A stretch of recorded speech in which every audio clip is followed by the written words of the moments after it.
Bismillahirrahmanirrahim. We are going to start a math series of class 10 and first unit number 1 is about quadratic equations.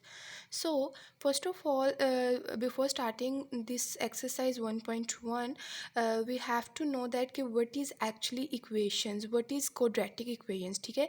So let me introduce with quadratic equation first, then we will start exercise 1.1. Actually all of you will familiar with equation, ठीक है? What is equation actually? कि कोई भी two terms, if you take two terms और उसको आप equal sign उसके between put करते हो and you say कि left hand side equal to right hand side, so that becomes equation actually. So let me give you an example. If you take a simple example like 4 plus 6 equals to 10.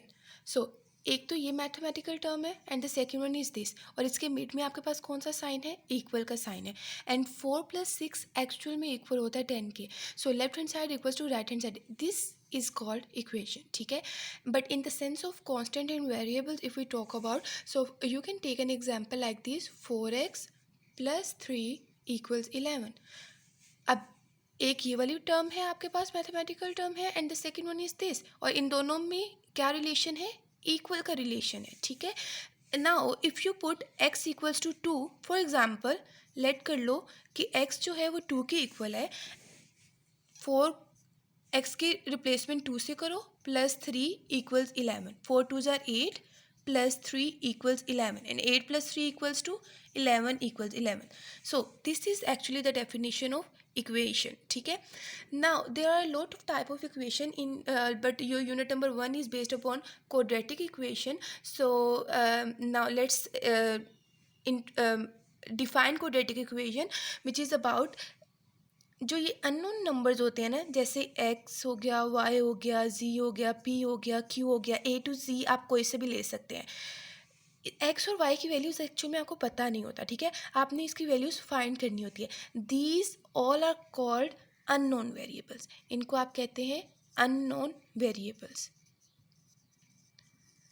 जिनकी values आप find करते हैं, जिनकी values आपको नहीं पता होता, ठीक है?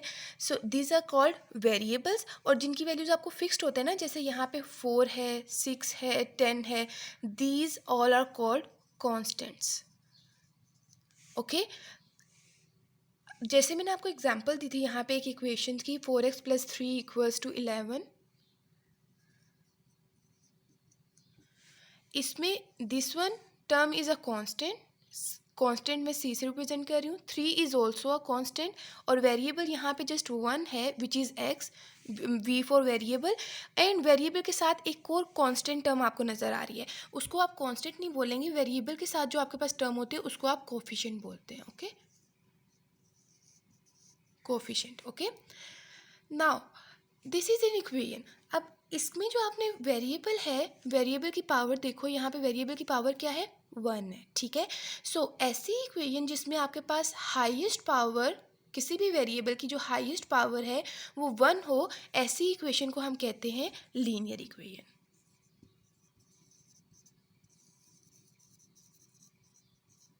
Okay, now take an another example like 4x square plus 3x plus 11 equals to 0. This is also an equation, ठीक है? बिकॉज यहाँ पे आपके पास ये टर्म इक्वल है बोथ, ठीक है? तो बट यहाँ पे देखो आपके पास वेरिएबल x है, एक x की पावर आपके पास 2 है, और जो सेकंड x है उसकी पावर आपके पास 1 है, ठीक है? Now pick the highest power of the variable which is 2. जो हाईएस्ट पावर है वेरिएबल की which is x, highest power क्या है? 2 है, और इस इक्वेशन में जो हाईएस्ट पावर है वेरिएबल की 2 है, so that means it is a quadratic equation, ठीक है? इसको इसलिए हम क्वाड्रेटिक इक्वेशन कहते हैं क्योंकि अगर हमारे पास किसी भी वेरिएबल की हाईएस्ट पावर 2 आ जाए तो वो वाली इक्वेशन हमारे पास क्वाड्रेटिक इक्वेशन होती है. यहाँ से देखो इसके नेम में ही पता चल रहा है क्वाड, इसका मतलब 2 होता है, ठीक है? सो दैट्स वाई हाईएस्ट, किसी भी इक्वेशन में अगर आपके पास हाईएस्ट पावर 2 आ जाती है, वेरिएबल की पावर 2 आ जाती है, तो आपने फ़ौरन से उस पिक कर लेना है कि दिस इज़ क्वाड्रेटिक इक्वेशन. अब ये होता है कि हमारे पास जो अननोन आते हैं इसकी वैल्यूज़ हमने डेफिनेटली फाइंड करना होता है. अब ये हमारे पास क्वाड्रेटिक इक्वेशन आ गई है, तो इसको अब हम कैसे सॉल्व कर सकते हैं? इसमें हम लोग x की वैल्यूज़ कैसे फाइंड कर सकते हैं? ओके, नाउ आपके पास यहाँ पे 3 मेथड्स होते हैं. आप एक by using factorisation method, by completing square method, and by formula. Okay, अब जो एक्सरसाइज 1.1 है उसमें आप फैक्टराइजेशन मेथड लर्न करोगे और कंप्लीटिंग स्क्वायर मेथड। ओके, और उसके बाद आप ये भी आइडेंटिफाई करोगे which one is pure quadratic equation and which one is standard form, what is the standard form, all that thing. Okay, so let's start. This is your general and standard form of the quadratic equation. इसमें आपके पास highest power क्या है variable की 2 है, और जो A B C ये कोई भी आपके पास रियल नंबर्स हो सकते हैं। जैसे हम लोगों ने एग्जांपल की थी कि 4x² plus 3x plus 11 equals to 0। इसमें हमारे पास ए क्या है 4 है, बी क्या है 3 and c is 11 and the highest power of variable is 2, so this is an quadratic equation. और ये इसको बोलते हैं स्टैंडर्ड फॉर्म। ये जो इसकी रिप्रेजेंटेशन आपको नजर आ रही है that is the standard and the general representation of the quadratic equation. Okay, now अगर मैं इसको इस तरीके से लिखती हूँ कि 11 को मैं इस साइड पे मूव कर देती हूँ, 4x² plus 3x equals to -11। Now this is not a standard form. Okay, standard form आपके पास this is the standard form जो 0 के इक्वल होता है and this is not a standard form. Okay, now अगर आपके पास यहाँ पे a 0 हो जाता है, फॉर एग्जाम्पल कि if your a equals to 0, अब यहाँ पे अगर आपके पास a 0 हो जाता है तो यहाँ पे ये x के साथ अगर मल्टीप्लाई होगा, if I put a equals to 0 here, और जब ये 0 x के साथ मल्टीप्लाई होगा तो ये तो पूरी टर्म कैंसिल आउट हो जाएगी, तो सिर्फ इतनी टर्म बचेगी bx plus c equals to 0 right. तो यहाँ पे तो आपकी हाईएस्ट पावर 2 नहीं है, सो ये तो आपके पास लीनियर इक्वेशन आ जाएगी, तो ये क्वाड्रेटिक इक्वेशन नहीं रहेगी। आपको ये ऑब्जेक्टिव पॉइंट ऑफ व्यू से भी याद होना चाहिए कि इफ़ a इक्वल्स टू 0 तो जो क्वाड्रेटिक इक्वेशन होती है वो किस में कन्वर्ट हो जाती है, लीनियर इक्वेशन में कन्वर्ट हो जाती है। Okay, and what if b equals to 0। ठीक है, अगर आपके पास b 0 हो जाता है तो आपके पास फॉर्म, अगर फॉर एग्जांपल यहाँ पे मैं 0 पुट कर देती हूँ, ठीक है, तो ये 0x से मल्टीप्लाई होगा तो 0 हो जाएगा सिंपल। तो आपके पास क्या आ जाएगा 4x², और इसको दोबारा मैं यहीं पे शिफ्ट कर देती हूँ, प्लस 11 इक्वल्स टू 0। ठीक है, सो अगर आपके पास ये केस आ जाए कि कैसी आपके पास इक्वेशन आ जाए जिसमें हाईएस्ट पावर 2 है, वो तो क्वाड्रेटिक होगी, लेकिन उसमें जो b वाली टर्म है, वो मिसिंग हो जाए, वो 0 हो जाए, तो ऐसी हम क्वाड्रेटिक इक्वेशन को हम कहते हैं प्योर क्वाड्रेटिक इक्वेशन।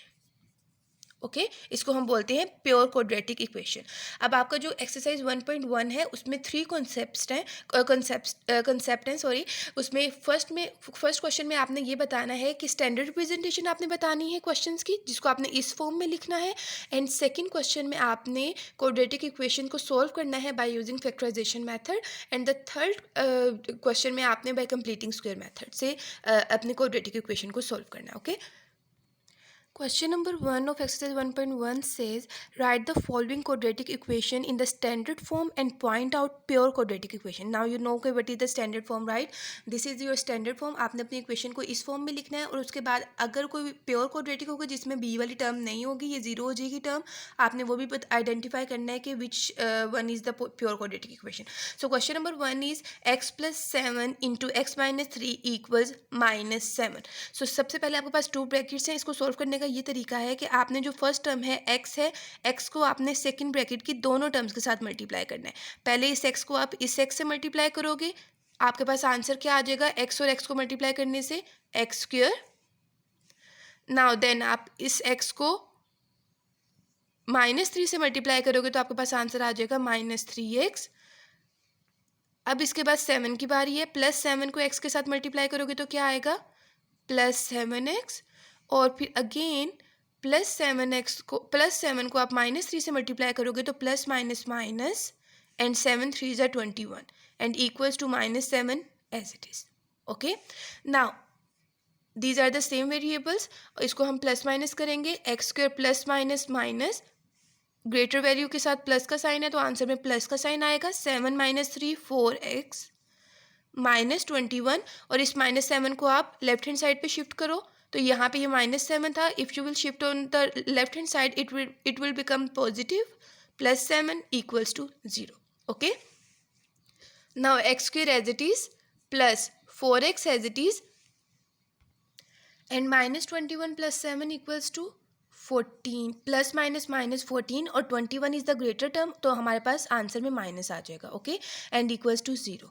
सो बस that's it, this is your answer, and this is in the form of the standard equation, right. यहाँ पे आपके पास this one is ax² plus bx and plus C की फॉर्म में है विच इज़ इक्वल टू 0। यहाँ पे सी आपके पास क्या है, -14 है, बी क्या है, 4 है, और ए क्या है, 1 है। Okay, now let's be part 4 जिसमें आपके पास है x+4 divided by x-2 minus x-2 divided by x+4 equals to 0। ठीक है, ये ऑलरेडी स्टैंडर्ड फॉर्म में है। अब आपने ये करना है, इसको सॉल्व करना है, सिंप्लीफाई फर्दर। आप उसके लिए इसका डिनोमिनेटर में आपको इसका एलसीएम लेंगे तो आपके पास क्या आएगा, x एंड x-2, इन दोनों को मल्टीप्लाई करेंगे आप। ठीक है, तो x इंटू x-2 को आप फर्स्ट टर्म के साथ भी मल्टीप्लाई करवाएंगे, सेकेंड टर्म के साथ भी मल्टीप्लाई करवाएंगे, थर्ड टर्म के साथ भी मल्टीप्लाई करवाएंगे।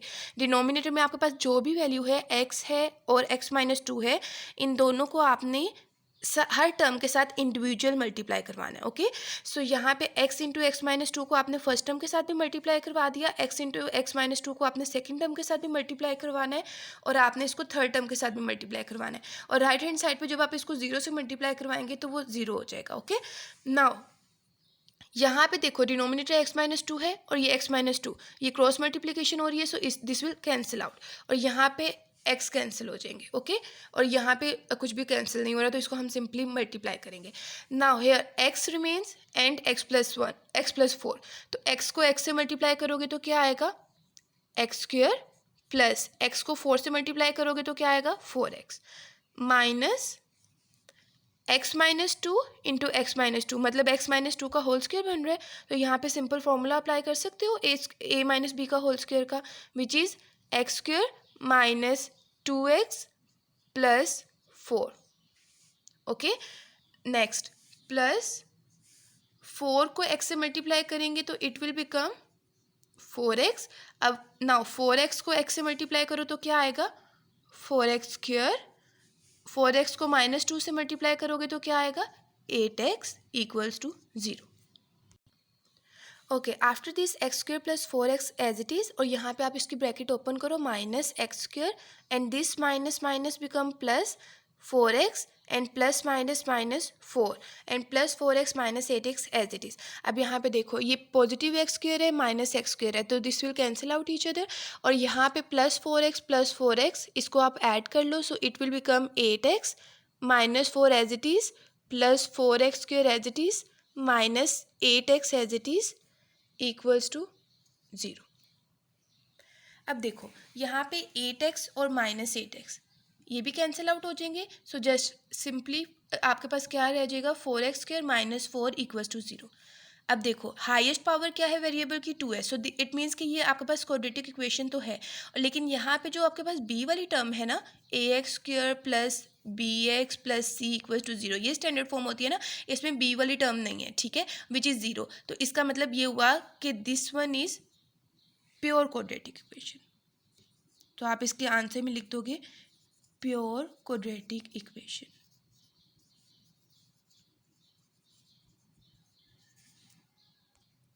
ओके, ये क्वेश्चन आपका सॉल्व हो गया, लेकिन अब यहाँ पे देखो, यहाँ पे आप इसको फर्दर और भी सिंप्लीफाई कर सकते हो कि if you take a common 4, अगर आप 4 को यहाँ पे कॉमन ले लेते हो, so this implies that if you take a 4 common from here, so it will become 4 into x² minus 1 equals to 0। 4 यहाँ मल्टीप्लाई हो रहा है, तो इसको अगर मैं यहाँ पे शिफ्ट करूँगी तो ये डिवाइड होगा, और 0 divided by something is 0, so simply it will become x² minus 1 equals to 0। तो ये आपके पास ये भी प्योर क्वाड्रेटिक इक्वेशन है। ठीक है, so this is your question number 4, बल्कि क्वेश्चन नंबर 1 का part 4। So now I hope so कि यू गॉट द कॉन्सेप्ट। अब आपने बाकी इसके रिमेनिंग पार्ट्स करने हैं, मैं आपको जस्ट एक्सप्लेन कर रही हूँ कि थोड़ा सा कि आप कैसे इसको आगे सोल्व कर सकते हो। अगर कोई भी प्रॉब्लम हुई तो आप मुझसे पूछ लीजिएगा बाद में। तो यहाँ पे जैसे फॉर एग्जांपल सेकंड पार्ट है, इसमें आपने क्या करना है कि यहाँ पे आपके पास डिनोमिनेटर में 3 है, 7 है और यहाँ पे 1 है, तो आप इन तीनों को मल्टीप्लाई करोगे तो आपके पास आंसर 21 आएगा। तो आप 21 को फर्स्ट टर्म के साथ भी मल्टीप्लाई करोगे, 21 को आप सेकंड टर्म के साथ भी मल्टीप्लाई करवाओगे, और 21 को आप राइट हैंड साइड भी मल्टीप्लाई करवाओगे, और फिर आगे उसको सिंप्लीफाई करो और मुझे इसकी स्टैंडर्ड फॉर्म में आपने इसका आंसर मुझे बताना है कि क्या होगा। ओके, अब जो सेकंड क्वेश्चन है इसमें आप क्या क्या डिनोमिनेटर है आपके पास, x+1 x एंड 1। तो आपने क्या करना है, फर्स्ट टर्म को आपने x इंटू x+1 से मल्टीप्लाई करवाना है, सेकेंड टर्म को भी आपने x into x plus one से मल्टीप्लाई करवाना है, और third term right hand side को भी आपने x into x plus one से मल्टीप्लाई करवाना है। ओके, अब फिफ्थ पार्ट में आपने क्या करना है, सेम एज अबव, कि आपने डिनोमिनेटर में आपको नज़र आ रहा होगा कि एक्स प्लस फोर है, एक्स है एंड वन है। तो आप क्या करोगे, फर्स्ट टर्म को x into x plus four से मल्टीप्लाई करवाओगे, सेकेंड टर्म को भी x into x plus four से मल्टीप्लाई करवाओगे, और राइट हैंड साइड को भी x into x plus four से मल्टीप्लाई करवाओगे। Okay, and the last one six one is आपके पास डिनोमिनेटर में है 12 x plus three x plus two. इन तीनों को आप फर्स्ट टर्म के साथ भी मल्टीप्लाई करवाओगे, सेकेंड टर्म से भी और थर्ड टर्म के साथ भी। Okay, and tell me what will be the answer.